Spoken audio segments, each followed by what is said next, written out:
Сәлеметсіздер ме телекөрермендер, эфирде тіл және уақыт бағдарламасы, студияда Жанар Тойшанқызы. Мемлекет басшысы Қасым-Жомарт Тоқаев тәуелсіздік бәріне қымбат деген мақалада барлық қазақстандықтар мемлекет тілді білуі міндетті парызы деген еді. Біздің арамызда өйткені осы қазақ тіліне немқұрайлы қарайтындар көп. Бірақтан да осы мемлекеттік тілді үйреніп, оны өзгелерге үйретіп жүрген жандарда баршылық. Солардың бірі бүгінгі студия қонағы. Таныстырып өтсем, қаламыздағы Ивушка балабақшасының қазақ тілі мұғалімі Янчук Анна Владимировна. Студияға қош келіпсіз. Анна Владимировна, өзіңіз ұлтыңыз орыс бола тұрғанымен қазақ тілінде жақсы сөйлейсіз, тіпті балаларға осы қазақ тілін үйретіп сабақ беріп жатсыз. Қай кезден бастап осы қазақ тілін үйренуге ден қойдыңыз? Сәлеметсіз бе?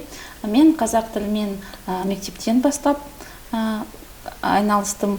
Сабақтардан басқа мен мысалы Наурыз мерекесіне, тәуелсіздік күніне мерекесіне өлеңдер, әндер айтып, сосын менің дыбысым солай Жақсара түсті ғой. Жақсарады, иә. Сөйлей түскеннен кейін жақсара түседі. Иә. Ең бастысы бұл жерде ұялмау керек, Иә. қателесіп кетемін деп сөйлей беру керек. Әрине, қазақ тілі менің ана тілім емес, мен қателер жіберемін, бірақ оны тізеге тырысамын. Бірақ содан кейін сіз арнайы осы қазақша жоғарғы оқу орнында оқыдыңыз. Иә, мектептен соң мен Қостанайдағы Ахмет Байтұрсынов атындағы университетін бітірдім, француз-қазақ біліміне оқуға түстім. Онда өте жақсы білімді ұстаздар болған. Бірақ қиын болған жоқ па енді француз-қазақ тілі? Қиын болды, иә. Бірақ адам еңбектің арқасында, талпыныстың арқасында. Қазіргі мектепте қазақ тілі аптасына 5 рет. Ал өткен жылда мектепте бізге тек қана 1-2 рет аптасына, мысалы, солай ғана болады, иә. Қазақ тілі қалай оқыту деңгейі оқу жаңа сағат аз болған. Аз болған, иә. Енді қазір мүмкіндіктер көп болып тұр. Яғни қазақ тілі мектептерде 5 сағаттан беріп тұр, соны өте жақсы меңгеріп алып шығып кетуге болады. Соны мектепті бітірген кезде, мысалы, орыс тілінде оқыса да, мектеп қазақ тілін жақсы алып шығуға болады, қарап тұрсаңыз. Қазіргі мектепте аптасына 5 рет балалар ойдағыдай білу керек. Расында да біздің президентіміз айтты ғой, жалпы ең бастысы адамда ынта болу керек. Мүмкін сол ынтаның болмауы шығар. Әйтпесе біз мемлекетіміз қаншама қаржы бөліп жатыр осы мемлекет тілді жаңағы халқымызға үйретуде, насихаттауда. Адамның ниеті болмағасын, ынтасы болмағасын, мүмкін сол әлде де сол өз деңгейінде болмай тұрған шығар, иә? Сіз енді ынта қойдыңыз. Президент сөздерімен мен толық келісемін, иә, ынта керек. Енді сіз өзіңіз балабақшада қазақ тілінен мұғалімсіз, қай жылдан бастап сол айта кетсеңіз балабақша туралы? Мектепке дейінгі білім беру жүйесінде, яғни Ивушка бөбекжай бақшасының мұғалім болып тұрып, қазақ тілі оқытушы болып, мен 2007 жылдан бастап жұмысын атқарамын. Биыл 13 жыл осы балабақшада жұмыс істеймін. Біздің балабақшамызға биыл 30 жыл толып тұр. Мен осы мереке шын жүректен құттықтаймын, мерекесімен құттықтаймын. 30 жыл, яғни тәуелсіздікпен құрдас сіздердің 30 жылдық тарихы бар. Яғни шығармашылық, нағыз мамандар осы жылдардың ішінде әбден нығай алды деп айтуға болады ғой, иә? Сондықтан да сіздердің жетістіктеріңіз көп болып жатыр. Жақында ғана республикалық байқаудан өзіңіз жеңімпаз атандыңыз. Осы туралы айтып кетсеңіз, қандай байқау, қалай жүрді?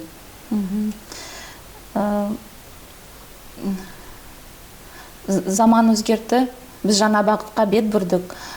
Мен де заманнан қалыспаймын. Биыл 2020 жылды жаңашыл мұғалім білім беру платформасының медиагрупп конкурс жарияланды. Мен осы конкурста қатыстым. Қандай талаптар болды, қалай болды ол конкурс? Енді бұл эпидемиологиялық жағдайға байланысты ол да енді қашықты өткен шығар. Иә, қашықты өтті. Шын айтқанда осы сайыстың қатысу көмегі менің меңгерушім және де әдіскерім мені қолдады, көмектесті. Үлкен алғысын айтамын, көп рахмет айтамын.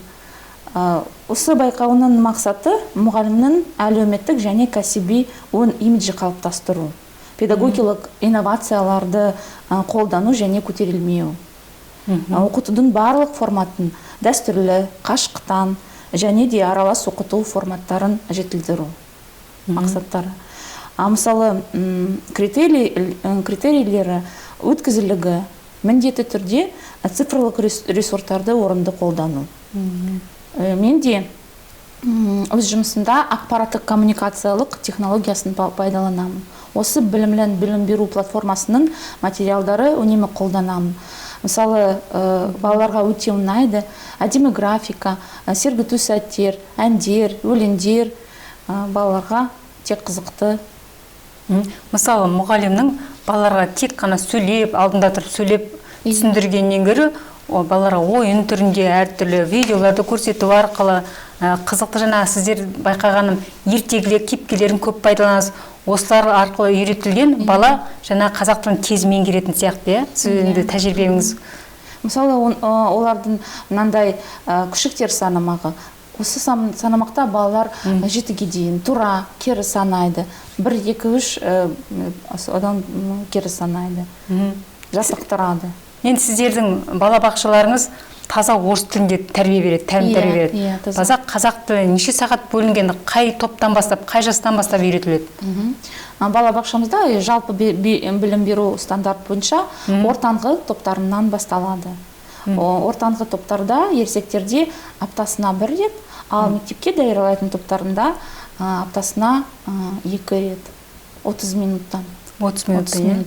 Енді қалай ойлайсыз, балалардың ынталары бар ма соны үйренуге дейін? Мынау сіздің жаңа қолданатын ақпараттық технологияларды қолданасыз, ойын элементтерін арасына кірістіріп жүресіз. Қалай нәтижесі? Меніңше, біздің балаларымыздың білімдері мектепке өте жақсы, мектепке дайын. Оның өте жақсы, күшті база, меніңше. Білімдері сабақтардан басқа біз әртүрлі іс-шаралар өткіземіз. Мысалы, қазіргі кезде Мұқағали Мақатаев мерейтойына дарынды балалармен жұмыс істейміз. Әртүрлі өлеңдер, әндер жаттықтырамыз, сурет салу, мысалы, сурет балалар салады.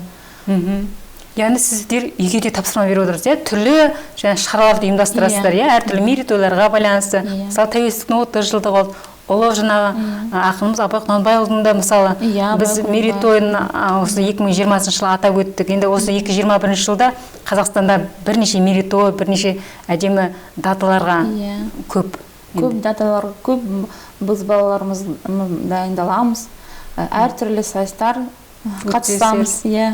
Енді балаларға берген тапсырманы орындап келе ме? Үй ішінде енді олар ата-аналар көмектесу керек деген сияқты, ата-аналармен де жұмыс жүргізетін шығарсыздар, қазақ тілін үйретуде. Жаттап берген тапсырманы орындап келе ме балалар үйде? Мысалы, өлеңдерді қазақша жаттап келу керек. Ата-аналар?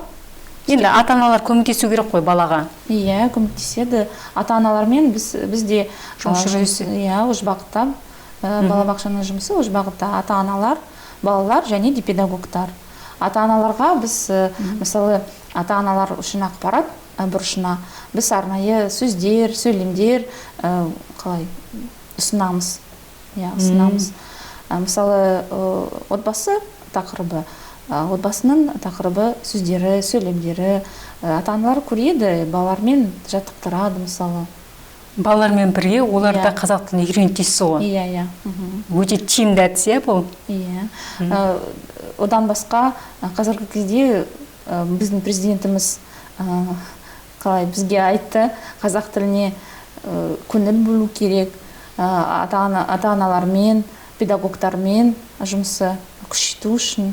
Дұрыс айтасыз, президентіміз Қасым-Жомарт Тоқаев өз сөзінде айтып кетті ғой. Мынау қазақ тілін, мысалы, дамытуымыз үшін, мысалы, әріптесіңмен, досыңмен, танысыңмен бәрімен де қазақша сөйле. Қазақша білесің бе, қазақша сөйле деп.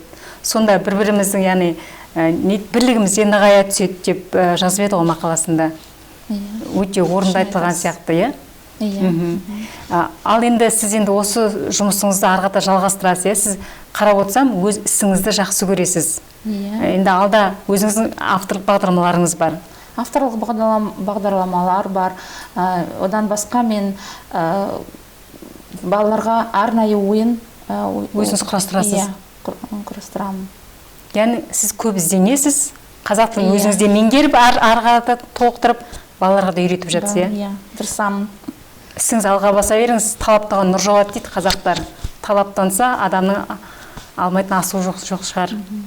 Осылай, 30 жылдық мерейтойларыңыз құтты болсын. Шығармашылық табыстан табысқа жете беріңіздер. Рахмет, бірге болсын. Құрметті көрермендер, осымен бағдарламаны аяқтаймыз. Назар қойғандарыңызға рахмет. Келесі эфирде кездескенше аман сау болыңыздар.